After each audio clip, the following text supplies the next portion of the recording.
दोस्तों, मेरा नाम सनी गुप्ता है, फाउंडर कम्युनिटी से।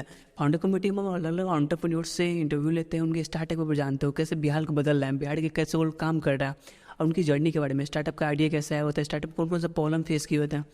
तो आज मोनिका मैम का जर्नी जानेंगे। तो नमस्ते मैम, स्वागत है आपका हमारे यूट्यूब। नमस्ते सनी। आपका एक इंट्रोडक्शन जैसे ऑडियंस हमारे जो वीडियो को देखे फिर भी कनेक्ट हो सकें। ओके, मेरा नाम मोनिका कुमारी है। मेरा ब्रांड का नाम द चंपा और ऑफ फैशन है। हम लोग पावर और हैंडलूम का प्रोडक्ट बनाते हैं और वो सेल करते हैं, वर्ल्ड वाइड सेल करते हैं हम लोग। अभी हमने ऐड किया है उसमें कुछ हैंडीक्राफ्टेड आइटम्स जो हमारा भी काफ़ी अच्छा जा रहा है। और जहाँ तक मैं अपनी जर्नी की बात करूँ तो हम सब जानते हैं कि 2020 का जो सिचुएशन था, लॉकडाउन, जानते कि ये सबके लिए ही क्रिटिकल था। एंड उस टाइम पे I had lost my mother, तो मेरे लिए और भी ज़्यादा मुश्किल था वो टाइम, उससे बाहर निकलना और फिर कुछ करना, क्योंकि ऐसा लग रहा था सबको कि कब तक चीज़ें नॉर्मल होंगी ये कोई नहीं जानता था। तो उस वक्त जैसे सब चाहते थे कि घर से बैठकर कुछ काम हो सके, मैंने भी वही सोचा कि ऑनलाइन कुछ काम करते हैं। तो मैंने वैसे ही कुछ मैन्युफैक्चरर, कुछ वेंडर्स के थ्रू मैंने काम करना शुरू किया।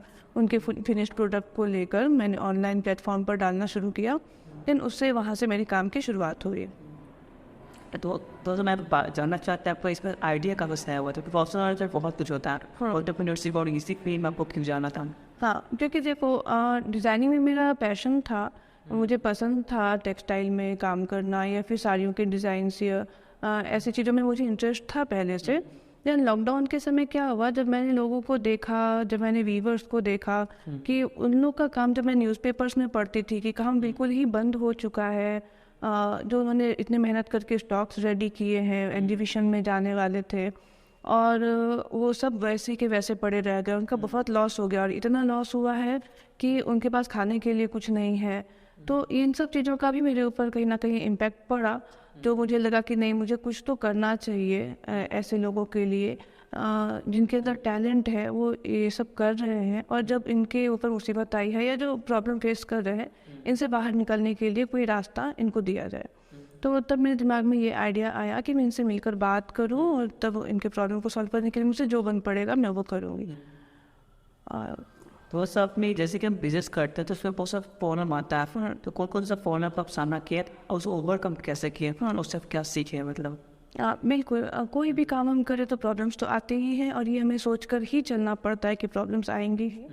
तो प्रॉब्लम्स आए और काफ़ी सारे आए। फर्स्ट ऑफ ऑल, सबसे पहला चीज़ जो मैंने आपको बताया कि मैंने ऑनलाइन बिजनेस शुरू करने का सोचा और तब सोचा जब मेरे पास खुद का फ़ोन भी नहीं था और हाँ, तो फ़ोन नहीं था। तब मैंने सोचा कि ऑनलाइन कुछ करना, और ऑनलाइन करने के लिए ऑब्वियसली आपके पास आपका खुद का फ़ोन होना चाहिए जिस पे आप खुद का फ़ोन होना चाहिए। और तब मैंने घर के ही फ़ोन से, भाई के फ़ोन से, तब मैंने वो करना शुरू किया। थोड़ा सा स्ट्रगलिंग रहा वो चीज़, ऑर्डर को कंप्लीट करना, कस्टमर तक देना, वो सारी चीज़ों में काफ़ी सारी प्रॉब्लम्स आती थी। उसके बाद जब चीज़ें नॉर्मल हुई, लॉकडाउन ख़त्म हुआ, तब मैंने फिर चीज़ों को देखा कि जैसे मैं वेंडर्स के थ्रू काम करती थी तो काफ़ी चीज़ें थी जो समझ में नहीं आती थी स्टार्टिंग में, फैब्रिक्स को लेकर और क्वालिटी को लेकर काफ़ी सारी प्रॉब्लम्स आती थी। तो उसके बाद मैंने सोचा कि नहीं, अब मुझे जब काम करना है तो मुझे ये काम सीखना पड़ेगा। फिर मैंने एक्सप्लोर करना शुरू किया, खुद से हैंडलूम्स पे जाकर मैंने चीज़ों को देखा, जाना और डीपली वो चीज़ों को समझा। तो उसमें काफ़ी सारी परेशानियाँ आई, टाइम भी जाता था, बहुत ऐसे जगह थे जहाँ कोई रूट नहीं था ट्रांसपोर्ट का, हर जगह मैं चलकर जाती थी। तो वो सारी चीज़ों को लेकर फिर मैंने ओवरकम किया वो चीज़ों को कि धीरे धीरे जब मेरी अर्निंग हुई फिर हाँ, तो चीज़ें बेहतर हुई पहले से ज़्यादा। और उसके बाद फिर मैंने सोचा कि मैं खुद को लिमिटेशंस में नहीं रखूँगी। देन मैंने देखा कि जैसे कोई लोग साड़ी के लिए काम कर रहे हैं तो साड़ी को ही लेकर चल रहे हैं। देन मैंने सोचा कि नहीं, अगर हैंडलूम करना है तो पावर लूम भी करना है और जितने भी प्रोडक्ट बन रहे हैं मुझे सबको लेकर चलना है और कुछ अपना यूनिकनेस दिखाना है, उन चीज़ों में कुछ डिफरेंस दिखाना है। तो वो हर चीज़ पर मैंने काम किया। तो इसमें एक और आता है, डेथ मोमेंट आता है जब हमारा लगता है सब कुछ खत्म हो चुका है, लगातार बिजनेस बर्बाद हो चुका है, कुछ बचा ही नहीं है। बिल्कुल एहसास पे कैसे किया? हाँ, ऐसे काफ़ी सारे सिचुएशंस आते हैं जब आपके फेस्टिव सीजन्स, वेडिंग सीजन्स ख़त्म हो जाते हैं। कुछ ऐसे टाइम आता है जब हमें लगता है कि नहीं, हमारा बिजनेस सर्कुलेट नहीं हो रहा है, सेलिंग नहीं हो रही है, तो हम काफ़ी परेशान हो जाते हैं कि जो हमने स्टॉक बनाया है उसका क्या करें, कैसे करें। तो तब मैंने सोचा, जैसे अभी रिसेंटली मैंने बताया आपको कि दिसंबर और जनवरी का जो टाइम था, वहाँ पे मैंने ये रियलाइज़ किया कि लोग साड़ीज़ को नहीं ले रहे हैं उस हिसाब से जैसे फेस्टिव और वेडिंग सीजन्स में लेते हैं। तो उनकी डिमांड जैसे ही कम हुई तो मुझे लगा कि नहीं, बैठने से बेहतर है कि कुछ सोचा जाए कि कहाँ मुझसे मिस्टेक हो रहा है या कहाँ कमी है। तब मैंने सोचा कि ठीक है, जो रेडीमेड कपड़े होते हैं वो हर एज के लोग पसंद करते हैं। तो मैंने फिर रेडीमेड कपड़ों के ऊपर ध्यान दिया, फिर उसको कस्टमाइज़ करवा के बनवाना शुरू किया, क्योंकि रेडीमेड कपड़े तो लोग मार्केट से जाकर खरीद लेते हैं, लेकिन मैंने कस्टमर को कहा कि आप हमारे अकॉर्डिंग अपने कपड़े बनवा सकते हो, मतलब तो कस्टमाइज पूरा कस्टमाइज। ठीक है, तो जैसे इवन हमने ब्राइडल लहंगा भी अगर बनाया है तो वो भी हैंड पेंटेड करके बनवाया, ताकि उसमें कुछ यूनिकनेस दिखे। और रेडीमेड सेक्शन में हमारा काम अब बहुत ज़्यादा अच्छा चल रहा है, और उससे अब बाहर निकलने के लिए भी एक सॉल्यूशन मिल गया। तो आप बात करते हैं, कोई एंटरप्रेन्योर है जो बिजनेस करने पर सोच रहा है, तो उसके लिए कुछ सबका सलाह? हाँ, उसके लिए यही सलाह है कि देखो, कोई भी काम करना हो तो पहले मेहनत करने से मत डरो। दूसरी चीज़ ये है कि अपने आप को लिमिटेशंस में मत बांधो कि मुझे इतना ही करना है और इतना नहीं हुआ तो गिव अप कर देना है। देन वो चीज़, और क्योंकि देखो हमेशा क्या होता है ना कि आपको हर जगह से सपोर्ट नहीं मिलेगा, बिकॉज अगर सब कुछ आप हासिल कर ही लेंगे, सब कुछ मिल ही जाएगा, तो फिर आप किस चीज़ के लिए मेहनत करेंगे। तो आपके अंदर वो पैशन होना चाहिए, वो जज्बा होना चाहिए कि मुझे वो चीज़ के लिए हासिल करने के लिए, मुझे वो सक्सेस मिलने के लिए जो मेहनत लगे मैं वो करूँ, और असफलता से बिल्कुल नहीं घबराएं। सेकंड चीज़ ये कहूँगी कि बहुत सारे काम हैं ऐसे जिसमें कि हमें बहुत बार ऐसा होता है, खुद मेरे साथ भी होता है कि जब मुझे लगता है कि नहीं, टेक्सटाइल बिजनेस है, इतना सैचुरेटेड है, बहुत सारे लोग कर रहे हैं, तो मेरी पहचान कैसे बनेगी, मुझ तक लोग कैसे पहुंचेंगे, क्यों मैं ऐसा क्या करूं जो मुझसे ही लोग लें।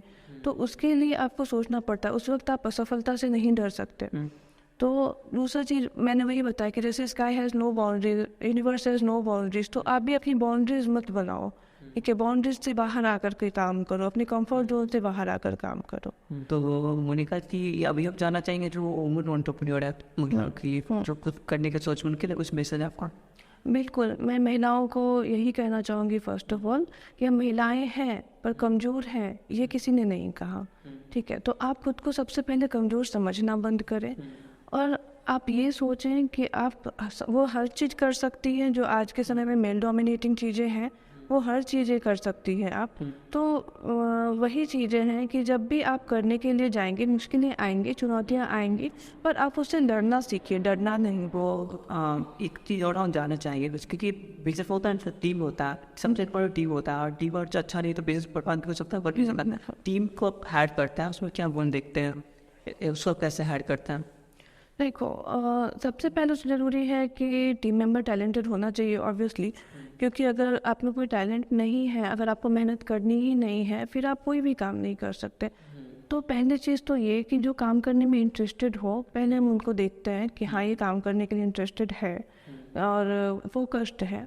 दूसरी चीज़ ये, जो मेरा एक पैटर्न है टीम को सेलेक्ट करने का, वो ये है कि किसी भी टीम मेंबर को हम थोड़े टाइम के लिए एक वर्क पीरियड में रखते हैं, देन फिर उसका काम देखते हैं। अगर उनके काम से हम सेटिस्फाइड होते हैं, देन उसमें हमें ऑनेस्टी दिखती है कि ये बेटर काम कर पाएगा।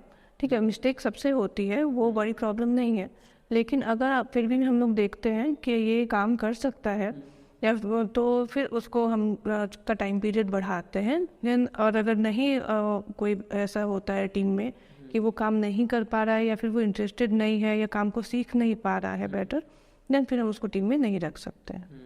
तो एक सक्सेसफुल एंटरप्रेन्योर बनने के लिए कौन कौन से स्किल होने चाहिए एंटरप्रेन्योर में, या कौन कौन से गुण होने चाहिए? अगर मैं गुणों की बात करूँ तो हमारी टीम में जो शामिल हैं वो ऐसी महिलाएं भी हैं जो घर से अपना काम करती हैं, जिनके पास टाइम नहीं होता है कि वो बाहर आकर काम कर सके, या फिर वो ज़्यादा पढ़ी लिखी नहीं है, उनके पास ज़्यादा डिग्री नहीं है। तो जो आर्टिसंस हैं, जो आर्ट वर्क करने वाले मेंबर्स हैं हमारे टीम में, तो वो सब घर बैठे भी काम कर सकती हैं, और कुछ फील्ड वर्क भी है हमारे काम में, और कुछ ऑफिस वर्क भी है जो लोग कर सकते हैं। तो उसके लिए जिस हिसाब से काम होता है उनका, उसके अकॉर्डिंग डिग्री उनकी होनी चाहिए। तो मैम बहुत आपकी स्टोरी के सुनने के बाद में बहुत लोग चाहेंगे आपसे साथ काम करना मिल गए, तो आपसे कैसे वो कॉन्टेक्ट कर सकते हैं? कांटेक्ट करने के बहुत सारे तरीके हैं, काफ़ी सारे ऑनलाइन प्लेटफॉर्म है, इंस्टा पेज है, फेसबुक पेज है, उसके ज़रिए वो डीएम कर सकते हैं, तो उनसे कांटेक्ट कर लिया तो इंस्टा पेज किस नाम से है? द चंपा 91। और 91। जी। और हम वीडियो का जो सॉरी सोशल मीडिया का हैंडल है वो हम वीडियो की डिस्क्रिप्शन में ऐड कर देंगे, वहाँ आप मैच कनेक्ट कर सकते हैं। तो लास्ट तो मेरे जो हर वीडियो को देख रहे हैं, मतलब जो खाली बैठे हो कुछ करने का सोच रहे हैं, ये एक साथ मेरा होगा पर्सनली। एक जो होते हैं जैसे लोग होते हैं सोचते हैं बिजनेस करें या जॉब करें, बिजनेस करें या जॉब करें, उस जाल से कैसे निकलें? सबसे पहले कि आपको ये खुद डिसाइड करना होगा कि आपको करना क्या है। असल में अगर आप ये सोच रहे हो कि कोई काम का स्टार्टिंग जो है किसी बड़े तरीके से ही हमें करना है, या हमारे पास बहुत ज़्यादा कैपिटल हो तभी कर सकते हैं बिजनेस, तो सबसे पहले ये मिथ आपको छोड़ना पड़ेगा कि हमारे पास कैपिटल है हम तभी बिजनेस कर सकते हैं। आप शुरुआत कर सकते हो, ठीक है। अगर आप इसको स्केल अप करना चाहते हो तब आपको कैपिटल की ज़रूरत पड़ेगी, नो डाउट। लेकिन अगर आपको शुरुआत करना है, अगर आपको देखना है कि हाँ आपके अंदर जिस चीज़ का पैशन है आप वो कर सकते हो, देन आप छोटे से भी शुरुआत कर सकते हो, छोटे लेवल पे भी। मतलब ऐसा ज़रूरी नहीं है कि आप वो लार्ज स्केल पर ही शुरू करो तभी वो आप बिजनेस कर सकते हो। और बिजनेस करने की सलाह मैं इसलिए दूंगी आज के युवा उद्यमियों को, क्योंकि इसमें क्या है ना कि आपका अपना खुद का आइडेंटिफिकेशन, जो पहचान, जो बहुत ही ज़्यादा ज़रूरी है। आप ठीक है, आप कोई जॉब करते हो या कुछ भी, आप उसके लिए डिग्री लेते हो, जॉब करते हो, बट उसमें क्या होता है, कुछ क्राइटेरिया होते हैं जिसके अंदर आपको चलना होता है। पर जब आप एक बिजनेस करते हो ना, तो काफ़ी सारी लिमिटेशंस और बाउंड्रीज हट जाती हैं और वो आप अपने अकॉर्डिंग काम कर पाते हो। तो ये डिफरेंट है काफ़ी ज़्यादा जॉब और बिजनेस में। मैम ने बहुत कीमती समय दिया है, इनके लिए मैम को बहुत बहुत शुक्रिया। Thank you. Thank you sir.